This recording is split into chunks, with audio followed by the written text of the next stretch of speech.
beberapa alat atau tools yang biasanya digunakan untuk mengatur pergerakan lalu lintas kendaraan. Itu adalah antara lain alat pengatur lampu, ya berupa lampu atau sinyal. Lampu yang paling mudah itu adalah lampu traffic light, ya, yakni merah, kuning, hijau. Mungkin Anda sudah tahu ya. Terus ada juga yang ada lampu yang warning light, yang hanya menyala kuning saja. Ya. Lampu menyala kuning ini bisa berupa seperti sirine ataupun seperti yang traffic light untuk pengatur yang di perempatan itu ya. Terus ada juga lampu yang menyatu dengan pelikan ya. Pelikan itu adalah suatu alat yang untuk mengatur pedestrian atau penyeberang jalan yang mau menyeberangi jalan. Terus ada marka jalan. Marka jalan ini biasanya ditaruh itu adalah di badan jalan ya, di jalur lalu lintas yang fungsinya nanti adalah mengatur dari pergerakan kendaraan.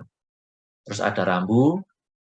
Rambu ini fungsinya sama, yakni mengatur dari kendaraan. Jadi rambu itu ada yang sifatnya itu adalah memberi peringatan, ya biasanya warna dasarnya kuning, terus ada gambar garis-garis warna merah, hitam, sama gambar-gambar orang atau apapun yang warnanya hitam. Jadi background-nya kuning, terus ada gambar warna hitam. Terus ada rambu yang sifatnya larangan, ya larangan itu background putih, nanti di situ ada gambarnya warna merah. Terus ada rambu yang memberi perintah, ya memberi perintah itu nanti dasar rambunya adalah warnanya biru. Ya. Jadi faktor utama dari traffic control devices ini adalah standarisasi. Jadi yang namanya standarisasi nanti hampir semua negara di dunia ini sama ya. Jadi tadi ada rambu perintah warna biru, rambu peringatan warna kuning, terus rambu larangan warna merah, itu semuanya sama dasarnya. Cuma memang mungkin gambarnya ya, gambar penyajiannya yang akan berbeda, tetapi basicnya adalah sama. Jadi harus berdasarkan prinsip teknik lalu lintas. Fungsi alat pengatur lalu lintas adalah memberi informasi kepada pemudi. Tanda-tanda diklasifikasikan dalam 3 grup fungsi, yakni peraturan atau larangan, terus ada tanda-tanda peringatan ya, ini sudah saya sampaikan.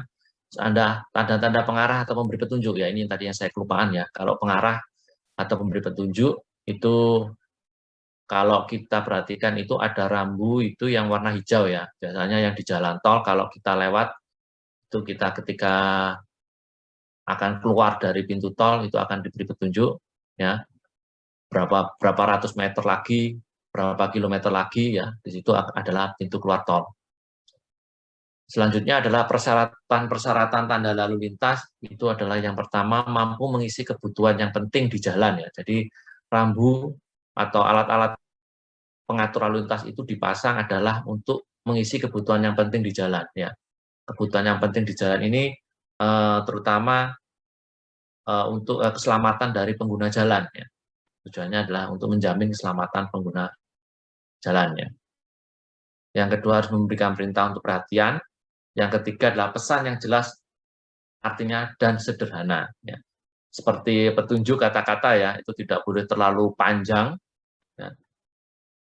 Artinya orang membaca itu punya kecepatan ya, jadi tidak boleh terlalu lama. Jadi dengan kecepatan orang berkendara sekian kilometer per jam, dia harus bisa membaca pesan dari rambu itu. Ya. Yang keempat harus memberikan perintah untuk dihormati pengemudi. Yang kelima adalah ditempatkan pada tempat yang memberi waktu cukup bagi pengemudi untuk tanggap pada pesan tanda.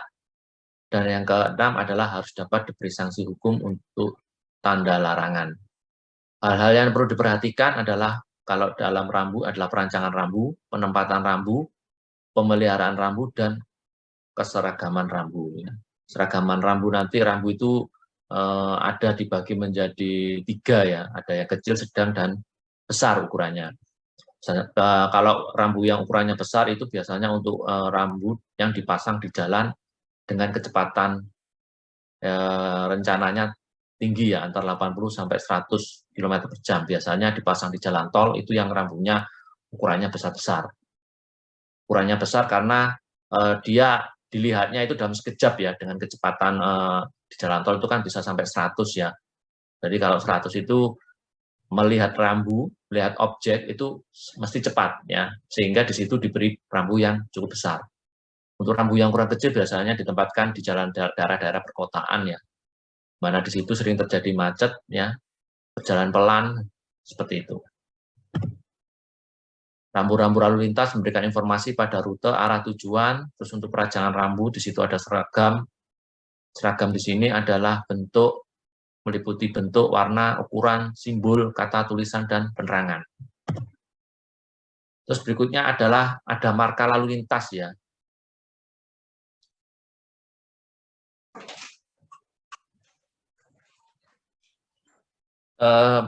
Marka lalu lintas ini fungsinya adalah untuk memperlihatkan peraturan atau larangan.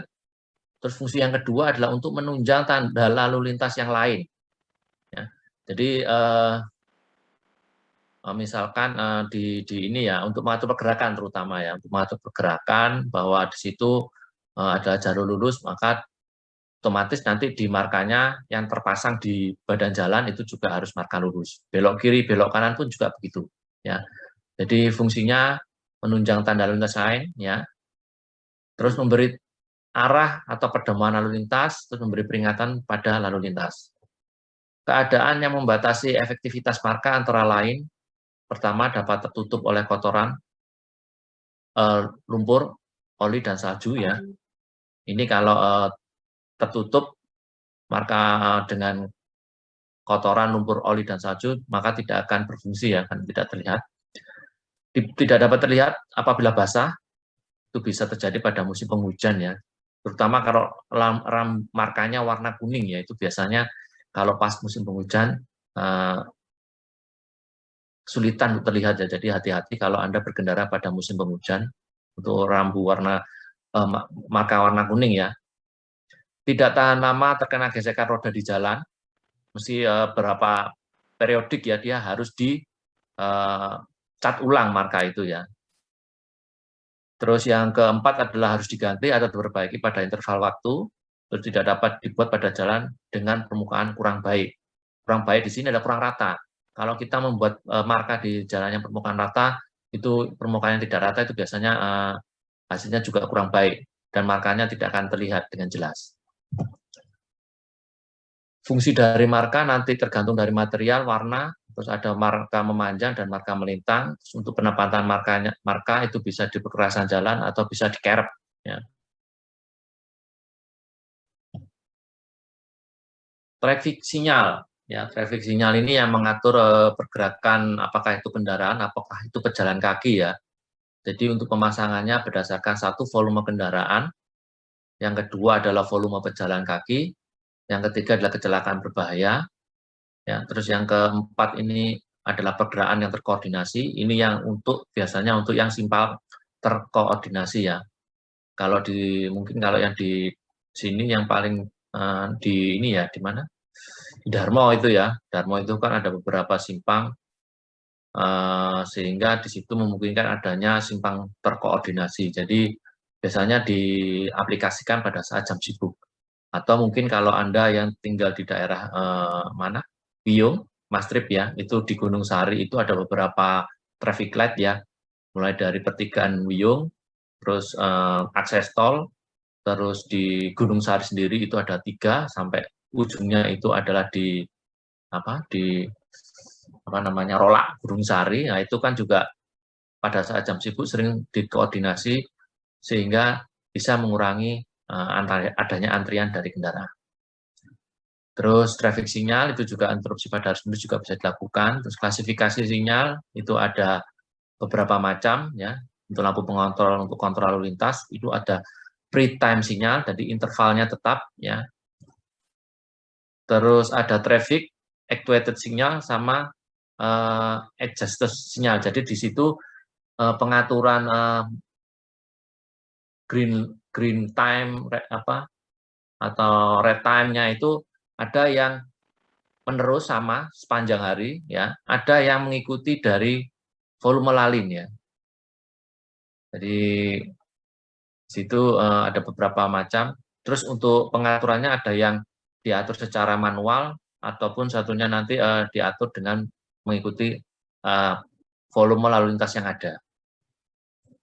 Jadi yang pertama itu yang intervalnya tetap ya, yang 2 dan 3 itu yang bisa diatur, namun diaturnya bisa secara manual atau biasa satunya lagi itu activated itu yang diatur mengikuti volume lalu lintas.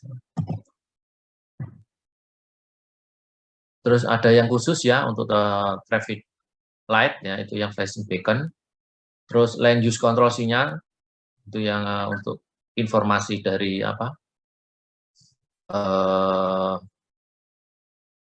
informasi terkait dengan land use ya. Terus ada railroad crossing sinyal. Itu juga yang jadi di sini railroad crossing sinyal ini nanti hubungannya dengan perlintasan kereta api ya. Itu di situ juga ada pengaturan lampu lalu lintasnya.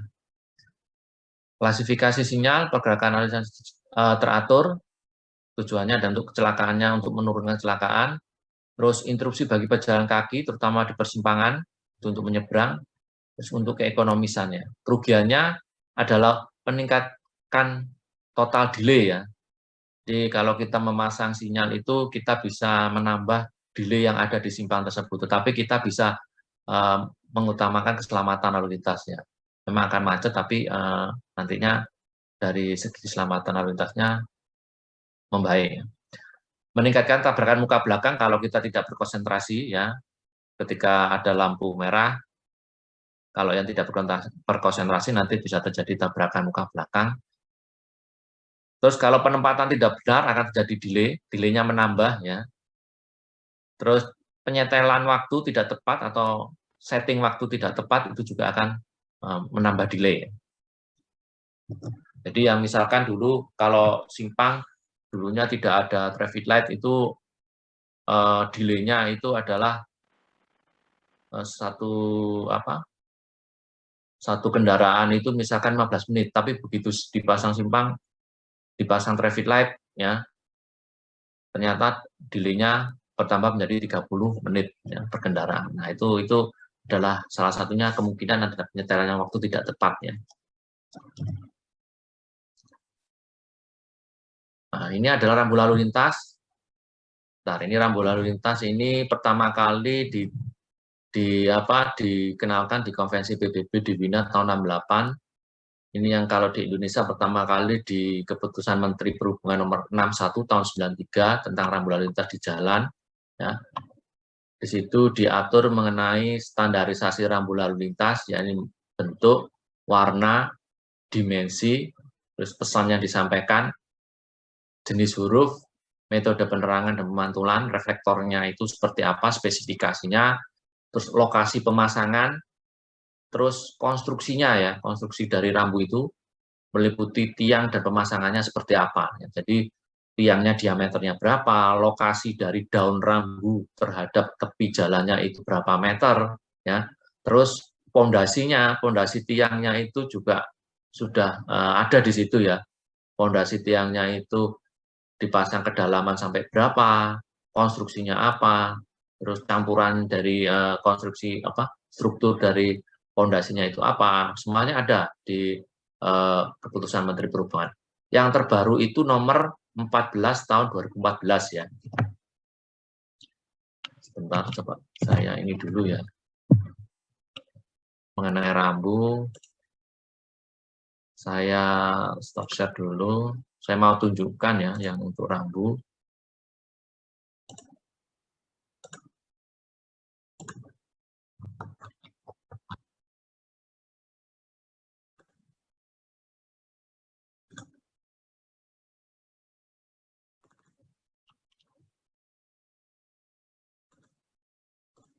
Nah, ini yang untuk rambu yang terbaru nomor 13 tahun 2014 ya.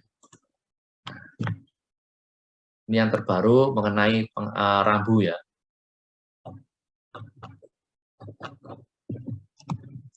Saya tunjukkan sekilas aja. Nah, ini ada rambu peringatan, larangan, perintah, dan petunjuk ya, rambu itu. Terus ukurannya 4 ya sekarang ya, kecil, sedang, besar, dan sangat besar.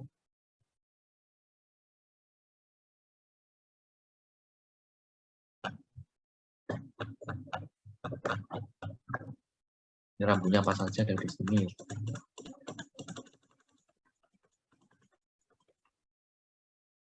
Nah, ini. Nah, di sini yang terbaru ini sudah memasukkan ini ya, rambu dengan menggunakan tambahan piktogram rambu elektronik ya. Jadi rambu itu ada lampunya ya. Jadi kalau ini rambu yang mana?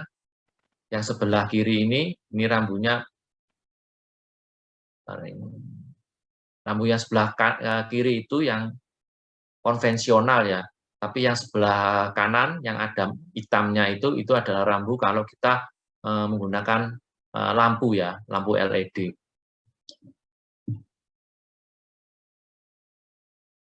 Ini rambu kuning ini adalah rambu peringatan ya. Terus saya lanjut terus ini.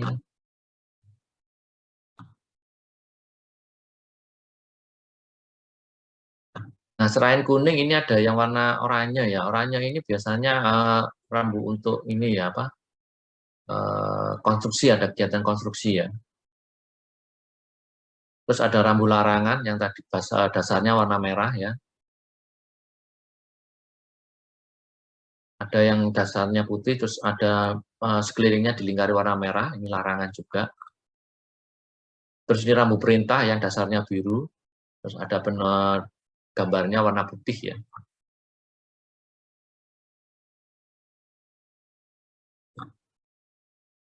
Terus ini ada rambu perintah dan pesan perintah, petunjuk, ini rambu petunjuk. Ini yang piktogram saja ya, rambu petunjuk. Nah, ini yang untuk rambu yang konvensional ya, ini rambu perintah, peringatan, maaf, peringatan. Jadi adanya perubahan kondisi aliran jalan dari belok tikungan kiri, tikungan kanan ya. Oke.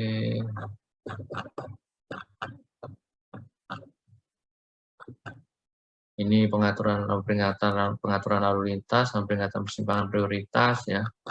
Terus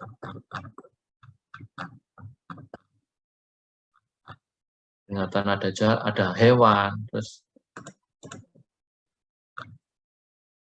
peringatan ruang jalan yang tersedia, tingginya berapa, lebarnya berapa, itu juga ada. Ini untuk yang peringatan yang secara bertahap ya. Jadi mulai dari 450, 300, 150, bentuknya ada seperti ini. Nah, ini adalah aturan ukuran dari huruf, angka, dan simbol ya, yang dipakai dalam rambu. Ini sudah ada semua standarnya. Jadi kalau mau bikin rambu ini itu tidak bisa semau kita ya, jadi sudah ada standarnya. Nah, ini ukuran daun rambunya ya.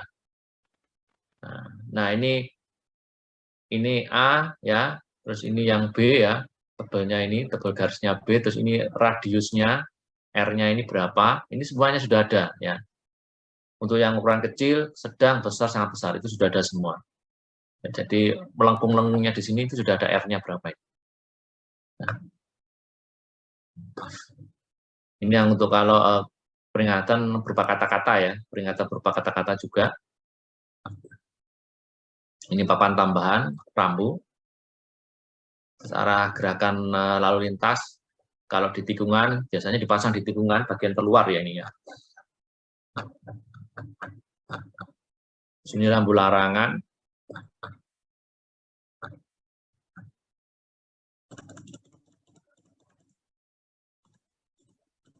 Nah, ini untuk rambu larangannya, standar ukurannya, ini sama huruf-hurufnya tadi.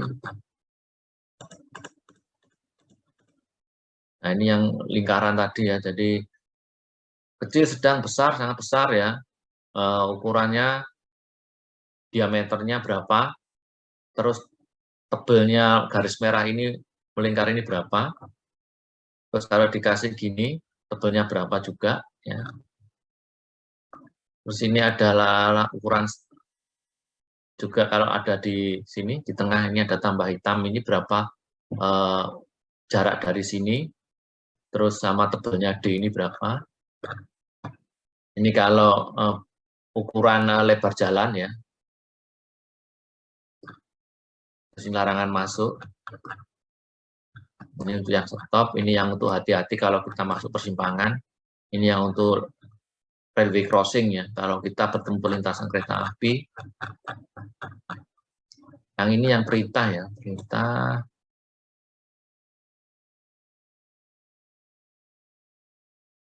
Yang lokasi pemasangan mana ya, sebentar saya. Nanti Anda bisa, nanti saya coba share di ini juga ya.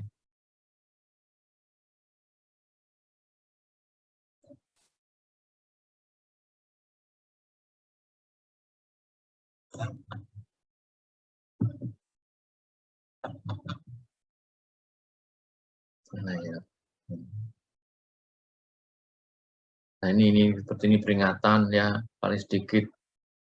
Ini untuk kecepatan 100 km per jam, untuk jarak 100 meter untuk kecepatan lebih dari 80 sampai 100 ya. Itu yang 80 dari lokasi yang diperingatkan itu untuk kecepatan. Ini sudah ada semua ya, standar apa aturannya. Oke, saya kembali ke slide-nya dulu.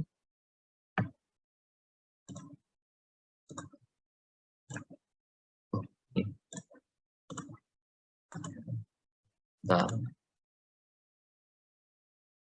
ini. Nah, saya kembali.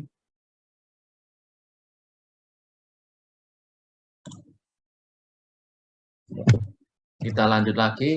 Rambu lalu lintas, rambu peringatan, itu peringatan terhadap kemungkinan adanya bahaya atau tempat berbahaya di bagian jalan di depannya. Ditempatkan kurang-kurangnya 50 meter dalam tempat bahaya, warna dasar adalah kuning dengan lambang atau tulisan berwarna hitam. Bentuk adalah bujur sangkar dan 4 persegi panjang. Rambu larangan menyatakan perbuatan yang dilarang dilakukan oleh pemakai jalan, ditempatkan sedekat mungkin dengan titik larangan, warna dasar putih dengan lambang atau tulisan berwarna hitam atau merah. Tentu ada segitiga 8 segitiga sama sisi dan lingkaran ya. Jadi ada tiga macam bentuk rambu larangan.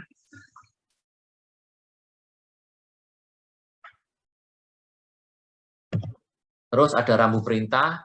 Ini adalah rambu perintah yang wajib dilakukan pemakai jalan.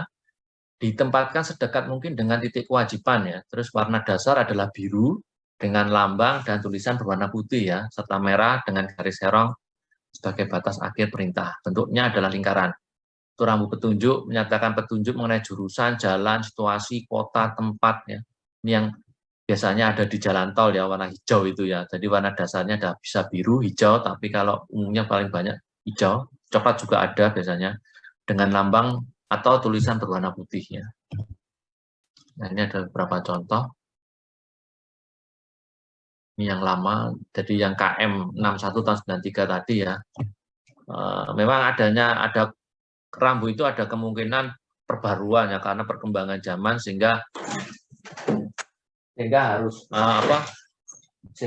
diperbarui atau aturan-aturannya.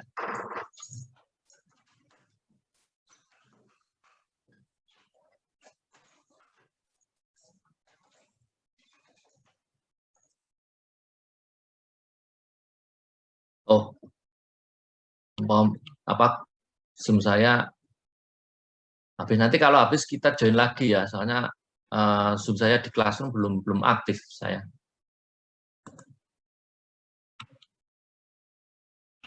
Terus kita ini yang rambu yang lama ya. Oke, ini yang rambu petunjuk ya, yang hijau dan ini yang coklat ya. Ini yang biasanya ada di jalan tol ya, yang hijau-hijau ini. Di sini ada papan tambahan.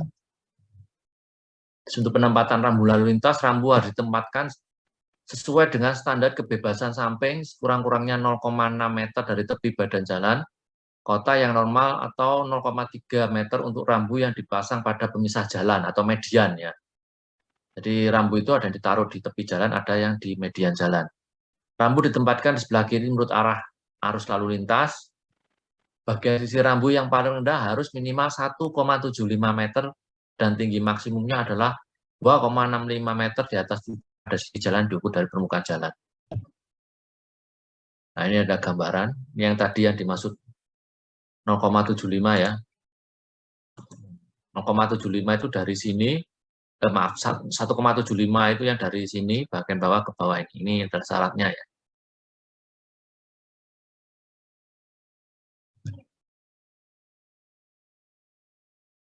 Ini rambu-rambu contohnya. Nah, ini ada contoh penempatannya ya. Jadi penempatan rambu itu sesuai dengan kebutuhan ya. Jadi misalkan di sini ada contoh, ini yang hati-hati di sini ya, A, nggak ada informasi A, B, C, D ya di sini ini ya.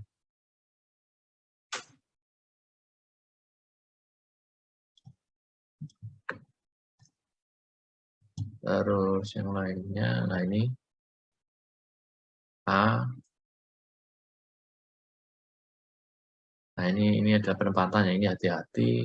Terus ini ada peringatan C di sini, misalkan ini adalah ada perlintasan, satu lintasan ya dari kereta api. Nanti kalau dua, dia di sini ada lagi rambunya seperti gini. Kalau ini hanya satu rel ya, bukan single track di sini, maka rambunya X gini aja. Tapi kalau double track biasanya double lintasan ini keretanya ada dua, ini berarti ada tambahan seperti ini. Stop ini ada dilarang berjalan terus ya, jadi kita harus berhenti dulu, berhenti sesaat. Biasanya ini dipasang di perempatan yang tanpa sinyal ya. Nah di sini kita disuruh berhenti dulu, tengok kiri, tengok kanan ya. Nah, baru kalau sudah aman baru kita jalan. Sama seperti yang di sini. Ini ya, ini hampir sama ya. Yang tanda segitiga ini fungsinya sama seperti tanda stop ini. Di sini ada kereta api, terus ini larangan bagi truk ya, mobil barang. Tuh. Nah, ini kalau kita melakukan manajemen lalu lintas ya, di situ kita ada penambahan rambu-rambu sesuai dengan kebutuhan. Oke, selanjutnya mengenai marka jalan. Jadi marka jalan ini di awal ini ada di keputusan Menteri Perhubungan nomor 60 tahun 93 ya, tentang marka jalan. Tetapi sekarang yang baru sudah ada juga marka jalan. Saya lupa ya, nomor 14 mungkin ya. Kalau nggak salah tadi kalau rambu nomor 13, marka jalan itu kalau nggak salah nomor 14 ya. Bentar ya, saya carikan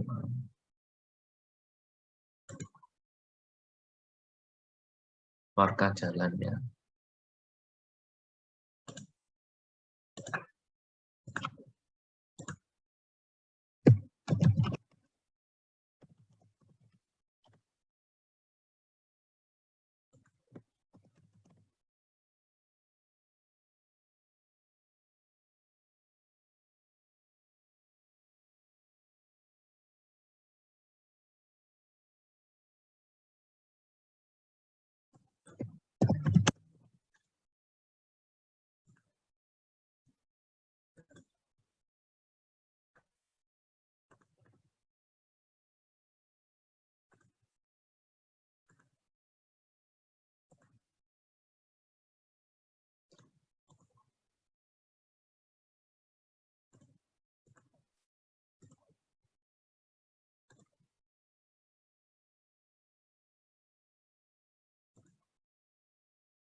Oke, sebentar saya mengenai marka jalan.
Yang tiga.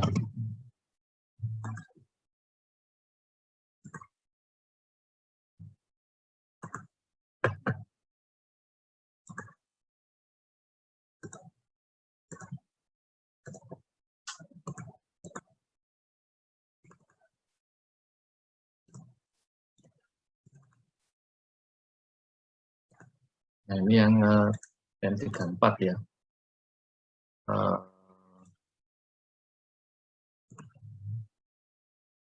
Ternyata PM34 ya. Nah, ini yang tentang marka jalan, tetapi ternyata ini ada pembaruan. Ada pembaruan sedikit pun pasti akan keluar peraturan Menteri Perhubungan yang baru ya untuk terkait dengan alat pengontrol pergerakan lalu lintas kendaraan. Jadi ini marka jalan bisa berupa paku jalan, arah pengarah lalu lintas dan pembagi lajur atau jalur ya, ini yang garis ya. Terus ini yang pengarah lalu lintas itu yang berbentuk panah itu ya, marka jalan itu ya. Terus ada paku jalan. Jalan mungkin yang biasanya yang Anda lihat ada reflektornya yang kelap-kelip pada waktu malam hari ya, itu namanya paku jalan. Terus kalau kita lihat nanti di lampiran ini yang paku jalan ya, bulat, berbentuk bulat, berbentuk segi empat ya. Terus ini yang rubber gun, ini yang bentuk separator pembagi jalur atau pembagi lajur atau jalur ya. Ini biasanya terbuat dari beton. Biasanya yang dipasang ini di jalan tol ya dan kecepatan tinggi, sehingga dia dipasang di mediannya. Tujuannya salah satunya adalah untuk mengurangi fatalitas kalau terjadi kecelakaan, terutama tabrakan frontal untuk kendaraan yang melewati ini ya ke jalur yang berlawanan arah. Nah, biasanya itu tujuannya untuk mencegah terjadinya itu. Di sini tingginya ini sampai 80 cm ya.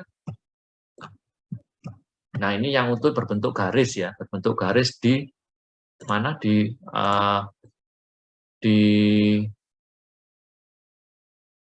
perkerasan jalan ya, yang garis yang perkerasan jalan. Nanti kalau waktunya habis saya ini lagi ya, saya invite lagi ya coba dicek di mana di My Classroom ya, misalnya mau habis. Nah, ini lebar ya, lebarnya sendiri itu sudah ada. Jadi kalau perkerasan dalam, tepi perkerasan dalam itu 12 cm ya, tepi perkerasan luar itu 12 cm. Untuk yang pada jalur itu ada 12 cm ya. Sudah ada sendiri ukurannya, lebarnya itu sudah ada. Jadi tidak sembarangan ya untuk mengasih marka ini ya. Nah, ini yang kalau double ini juga udah ada, jadi minimum 10, maksimum 18,